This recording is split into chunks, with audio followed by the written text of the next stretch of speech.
Buenas noches. Ya se presentó el presupuesto en la provincia, la semana pasada hablamos de eso y bueno, y también se presentó en la Municipalidad de Córdoba.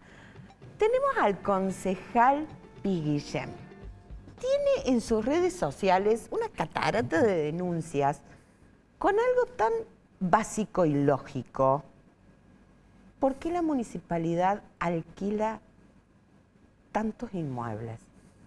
¿Son absolutamente necesarios? ¿Para qué? ¿Los utiliza a todos?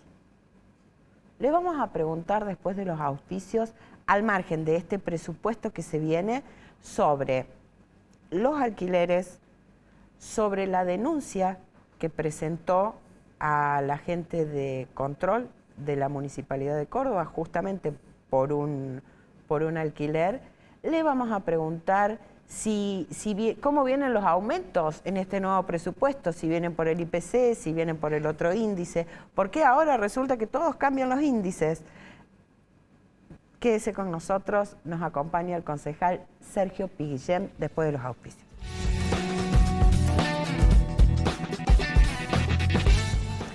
Buenas noches, Sergio, muchas gracias por estar acá. No, por favor, Vivi, un placer como siempre estar en tu programa. Sergio, contame, primero vamos por lo que entró ahora, contame el presupuesto, ¿cómo viene?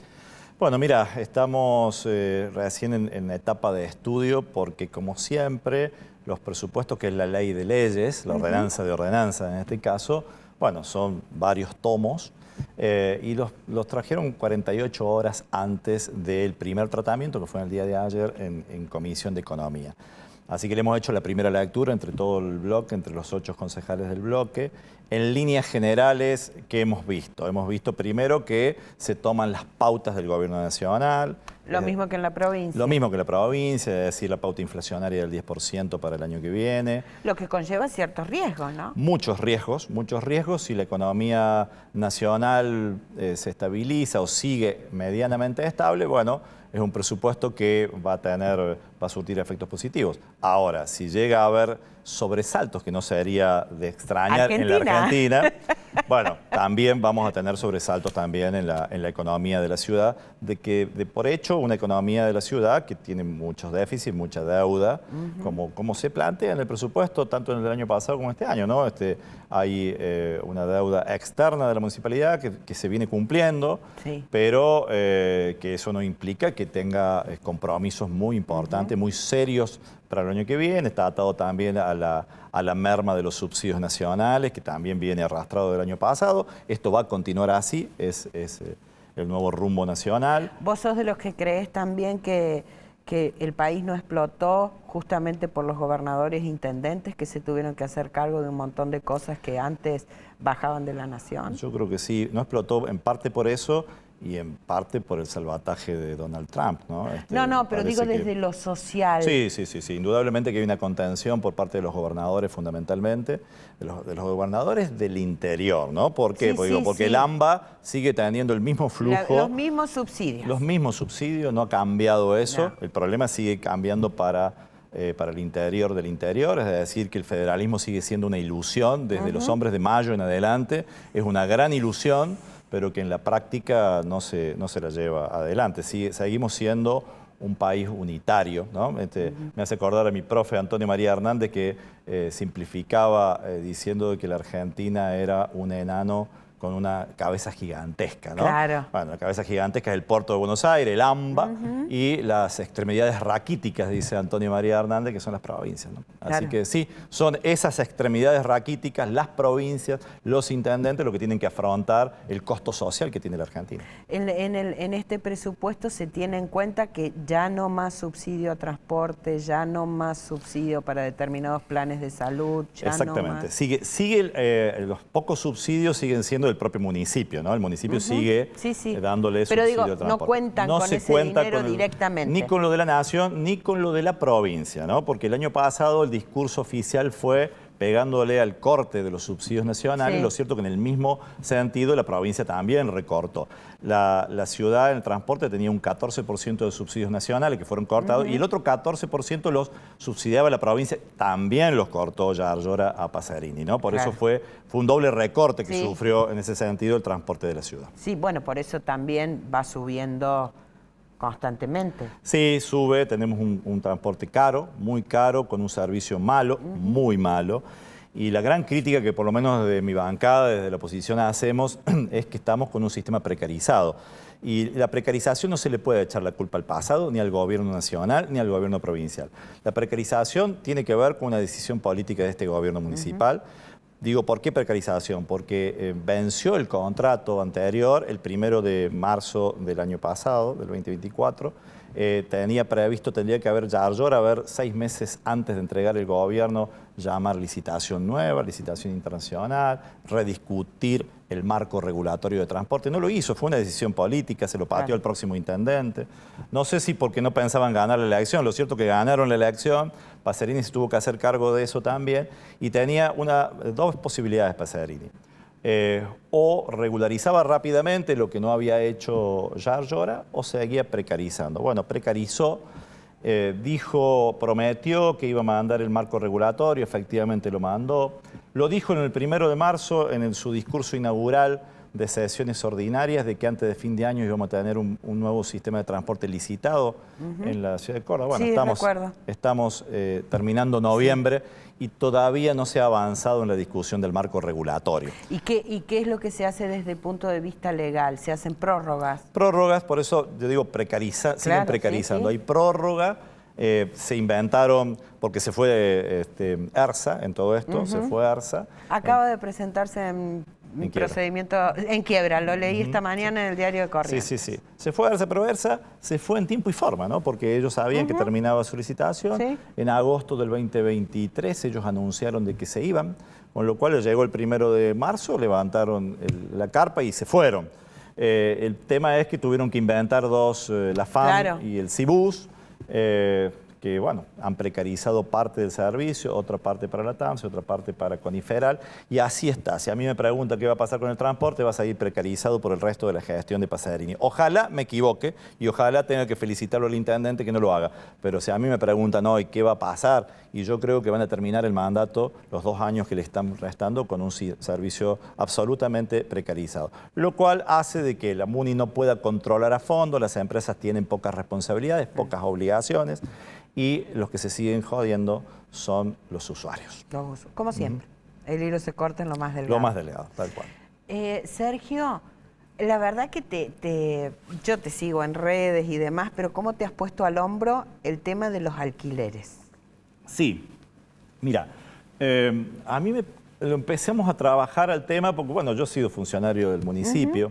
El otro día charlaba con un par de exfuncionarios, decíamos, che, las condiciones que trabajábamos nosotros con oficinas medios hacinados, y estos tipos... Lo solucionaban con un Durlock en el medio. Claro, pero tal cual. Yo era subsecretario de gobierno y tenía una oficinita de 2x2 y que tenía efectivamente un Durlock que me separaba de la Secretaría de Salud, donde estaba el secretario de Salud y las 2 subsecretarias. Estábamos ahí hacinados, pero laburábamos. Bueno, estos tipos lo solucionan alquilando.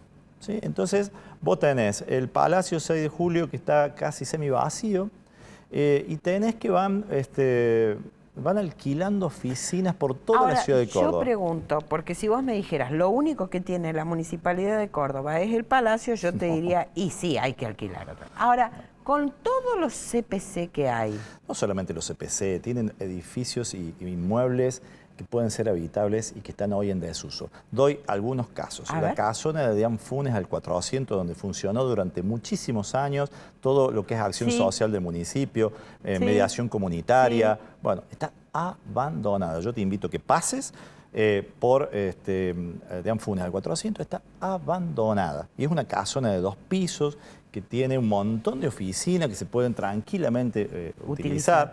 El Obispo Mercadillo, que tiene una ubicación tremenda. Bueno, es un obrador. Desde hace 2 años y medio, 3 años está arruinado.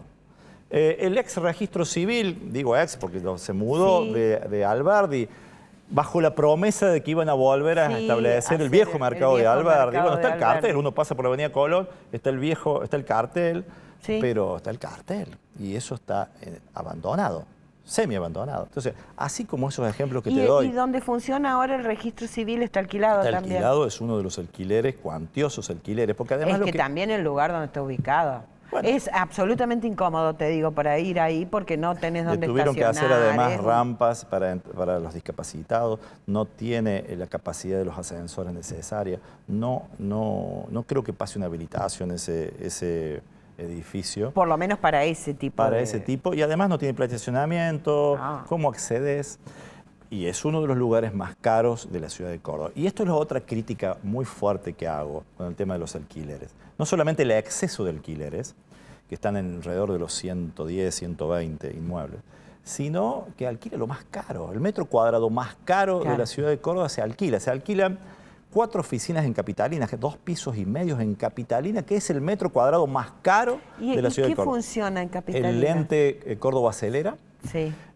Funciona una oficina de movilidad vial y funcionan 2 oficinas de ambiente en Capitalinas. El Pichi Campana, que es secretario de Deportes y Fortalecimiento Vecinal, bueno, piso 12 completo del edificio inteligente de Avenida Hipólito Yrigoyen.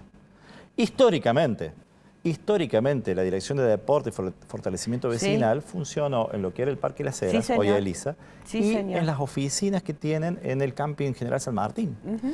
Y fortalecimiento vecinal en lugares accesibles a los vecinos. ¿No? Bueno, nada, piso 12 del edificio. Bueno, el Globan, que es el segundo edificio inteligente más importante, más moderno, más lujoso de la ciudad. Por la calle Colón. Por la avenida Colón, esquina Cípoli. Un piso completo, 15.300.000 pesos mensuales para que funcione ahí la Secretaría Córdoba Inteligente o Ciudad Inteligente de Ignacio Hey. Al frente de este edificio de la Secretaría hay un montón.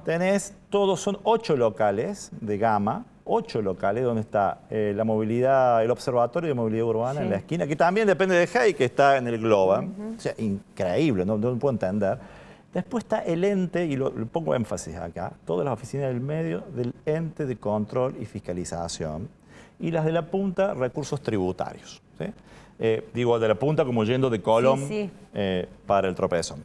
¿Y por qué hago énfasis en las del medio, que son donde funciona? Y si uno abre hoy el portal donde está el ente, funciona allí, 3.500, Colón 3.500.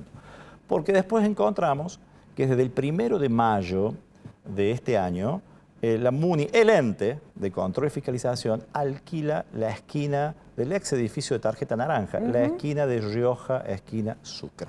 3.000 metros cuadrados cubiertos, 3 plantas, porque es todo un subsuelo, la planta baja, el primer piso y una terraza, un edificio tremendo, y allí se lo alquila también por más de 12, 13 millones de pesos, 13 millones de pesos mensuales, y está cerrado. Claro, eso te quería preguntar. Absolutamente cerrado. Me dicen unos vecinos, porque yo vivía ahí 6 años en mi época de estudiante a una cuadra. Entonces tengo algunos vecinos conocidos, los que trabajan en la playa, estacionamiento del frente, etcétera. Me dicen, mira, Doc, estuvo desde la pandemia esto cerrado. Ahora, después de la denuncia que hiciste vos, que se viralizó, etcétera, ahora cayeron un camión de la MUNI y abren las ventanas de arriba y prenden las luces de arriba. Abajo sigue todo cerrado. Esto de hace 2 días. Digo, se ha pagado ya más de 150 millones de pesos de mayo a la fecha para algo que no se usa. Y bueno, eso nos llamó poderosamente la atención. Realmente. Después vi que... Y hemos ido a la justicia hoy. Sí. Por ese tema, por ese alquiler. Sí, concretamente por ese alquiler. A mí no me gusta judicializar la política. No, te digo, es la primera vez que voy. Y creo que no es mi estilo. Pero bueno. No es mi idea, no es mi estilo. Pero sabes que, Viviana, estoy harto de la antipolítica y de que con mucha razón la gente tenga un hastío con la política. Donde toca salta pus. Y la verdad que estoy podrido de eso. Sí, por lo menos si no te lo explican por las buenas, que entonces, te lo expliquen. Yo no he hecho ninguna imputación ni nada porque no me corresponde, le corresponde a la justicia. Lo que he hecho simplemente una descripción de los hechos para que actúe el fiscal y que vea si efectivamente hay delito o no hay delito y que se haga lo que se tenga que hacer, porque yo creo que la política tiene que defenderse, ¿no? Porque si no el ataque de la antipolítica nos lleva puesto a todos, ¿no? Y yo soy parte, no el único, parte de un montón de políticos, de muchísimos partidos, de todos los partidos políticos, que somos honestos, que somos probos, que somos austeros y que creemos en la política. Entonces, si nosotros no empezamos a defender la actividad política, insisto, la antipolítica nos lleva puesto. Nos lleva puesto la antipolítica con razón, con hastío, pero culpa de los que desde la política la utilizan para sus privilegios y para sus negocios personales. El intendente dijo que alquiler que se vence, alquiler que no se renueva. Sí, se venció uno solo en octubre, los otros se vencen a fin del año que viene, dentro de 2 años. Este que te estoy diciendo son 41 meses, es decir, que van para la gestión que viene. O sea, mira, estoy bastante enojado también con un tipo que respeto mucho, que es el secretario de Economía, Lorenzati, Sergio Lorenzati. Respeto mucho, un tipo muy educado, sabe, solvente. Siempre que ha ido al Consejo Deliberante lo ha hecho con mucho respeto. Pero cuando le preguntamos acerca de los alquileres hace unos días en Comisión de Economía, muy despectivamente me dijo, mire, es irrelevante el gasto, son 220 millones mensuales, el 0,2% de la torta presupuestaria. Bueno, 220 millones mensuales no es poca plata. Si uno lo ve en la torta presupuestaria total, que son billones, claro que sí. Pero se puede hacer y mucho con 220 millones. Además es un gesto, ¿no? Además es gesto de autoridad. Pero 220 millones mensuales, se pueden comprar insumos a los dispensarios que no tienen, se pueden arreglar a escuelas que tienen techos mal arreglados y ahora viene época de lluvia, se puede hacer en la diaria un montón de cosas para mejorarle la calidad de vida a los vecinos. No es una respuesta de un secretario de Economía. No. Entonces, me parece a mí que desde ese punto de vista, Pacerini ha dicho que no se renuevan los contratos que se vencen, ojalá así sea. El problema es que son más de 100 los inmuebles, son muy costosos. El propio secretario lo ha dicho, 220 millones mensuales que se van, para mí, tirados porque puede haber algunos casos puntuales que sí necesitamos alquilar la MUNI, claro que sí. Pero no este tipo de alquileres. ¿Y cómo te fue en el tema de investigar quiénes eran los dueños de esos Bueno, mira, lugares? ese es otro punto, porque lo cierto que, a ver, primero fuimos a la justicia el año pasado, la justicia administrativa, porque presenté un pedido de acceso a la información pública a través de la ordenanza, y me negaron esa información, no me la dieron en tiempo y forma, presenté un pronto de despacho, no me la dieron. Bueno, entonces llegó marzo, esto lo hice el 26 de noviembre del 2024. En marzo de este año dije, bueno, vamos con un amparo por mora. Y fui por un amparo por mora. Me contestó una cosa irrisoria el secretario legal de la asesoría legal de la municipalidad. Me dijo, no, usted es concejal, no puede acceder a la información pública, vaya por la Carta Orgánica y por el artículo 65 de la Carta Orgánica Municipal. Es decir, una ordenanza que es para un ciudadano común, el concejal que... No puede. No puede. Bueno, por supuesto dijimos nosotros, esto no es una barbaridad. Claro. Y la Cámara de Concesiones Administrativa puso racionalidad y me dio la razón. No obstante, allí fue cuando ellos publican los 73 inmuebles, dicen ellos, que son más porque no están los entes, porque hay un montón que los obviaron, los más lujosos los obviaron. Pero publicaron 73 y no pusieron ni los montos ni los propietarios. Y no solamente eso, no me apelaron al TCJ, al Tribunal Superior de Justicia. Por suerte el TCJ se ha puesto las pilas, el Ministerio Fiscal ya dio su informe, así que estamos esperando prontamente en los próximos meses la sentencia del TCJ. Pero ¿a qué voy, Viviana? Es muy difícil lograr la información. Porque lo que tendría que ser la transparencia además, no está. Claro, además, bueno, está por ordenanza. Y es un valor republicano, la transparencia en la función pública. Si no tenés nada que ocultar, si realmente, porque podemos no coincidir, y vos me podés decir, mira, yo necesito no 63, 180 lugares para alquilar. Justifícamelo políticamente. Porque acá va a funcionar el jardincito, allá va a funcionar la caja, allá va a funcionar control, allá va a bueno, vos me dirás, che, ¿por qué no entonces lo haces en...? Bueno, porque es mi gestión, no lo tuve. Por supuesto, y uno no, lo sumo hará una crítica política, pero nada más. Pero cuando ya acá se no te la dan. tanta información es como que uno entra a dudar. Y me obligan a ir a la justicia porque estoy dudando. ¿sí? Porque Y es sí. un deber de transparencia que tienen, no lo Totalmente. cumplen. Bueno, la única forma es ir a la justicia. Bueno, estamos esperando eso y no obstante, bueno, uno se ha transformado en un investigador y nos fuimos armando un rompecabezas de estos y hay algunos inmuebles que sabemos quiénes son los propietarios. Por supuesto, los dueños hacen su negocio, digamos, Sí. ponen en alquiler y viene el Estado, les alquila y está, digamos, yo no tengo nada contra ellos. Por supuesto que en algunos casos que Hay algunos apellidos que hay hacen algunos ruido. apellidos que hacen ruido. El tío de Siciliano es el que alquila el obrador número 14 en Avenida Vélez Arfield. También lo hemos denunciado políticamente en las redes a esto, porque indudablemente que, bueno, ahí hay una convivencia, ¿no?, entre quien es actualmente diputado nacional y que además era en la gestión anterior el principal alfil político Claro, del secretario de gobernador gobierno. Yarlora. Bueno, tiene a su tío que le alquila sus galpones a 12 millones de pesos en Avenida Colón, ¿no? Te hago- 12 millones de pesos. ¿A Colón o Vélez Arfield? Perdón, Vélez Arfield hago- y Circunvalación. Te hago una pregunta. ¿Esos alquileres se pagan religiosamente? Bueno, tampoco lo sabemos, que es una información que lamentablemente no es pública. En algunos casos creemos que sí, porque son los expedientes que pasan por el Tribunal Claro. de Cuentas y uno va viendo las cosas allí, pero en la gran mayoría no sabemos, ¿no? Pero lo cierto que, a ver, si no se pagan son deudas que después las tiene que pagar con pero es intereses que- del municipio, ¿no? Es que desde ese lugar lo digo. Ni siquiera nos dan esa información, que sería autodefensa del gobierno. Che, estamos pagando en tiempo y forma, por lo menos no me ataquen en esto. Claro. Bueno, tampoco lo sabemos, así que no sabemos si hay sobreprecios, si después qué intereses se pagan. Los contratos, no todos los contratos están publicados, son muy pocos los que se publican. Bueno, nada, es realmente un espanto la transparencia en el portal de transparencia Sí. del municipio, ¿no? Sí, sí. Y hablando de transparencia, ¿qué terminó pasando con el tema de transporte, Uber, Cabify?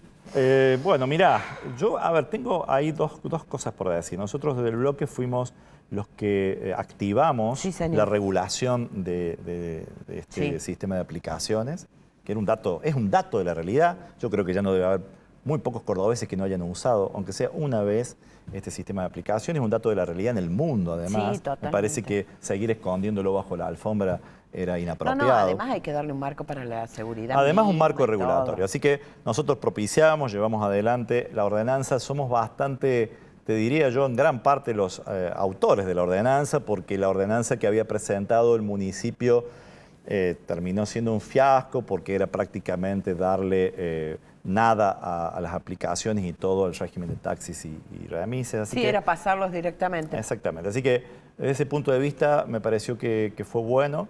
Ahora, el punto, y acá está la crítica que nosotros hacemos, el sistema de transporte es uno solo, es integral. Entonces vos no podés regular, que está bien que se regule, pero regular esto sin tocar la ordenanza de taxis y remises y sin Claro. terminar de regular el sistema masivo de transporte, es decir, los colectivos, para que lo entienda la gente. Sí, sí. Porque es todo parte de un mismo sistema.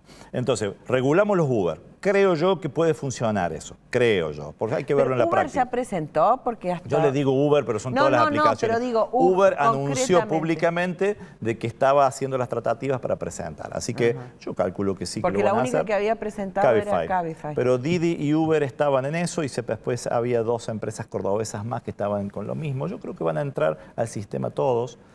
El tema es que yo los entiendo, los taxis y los remises, porque lo que hay que hacer también ahora es desregular en parte Claro. la ordenanza de taxis y remises. Y como digo yo, sacarle un poquito la pata del Claro. Estado para que puedan competir. Sí, sí, porque si el no- taxista tiene un mínimo que se lo regula la municipalidad y el otro no tiene mínimo.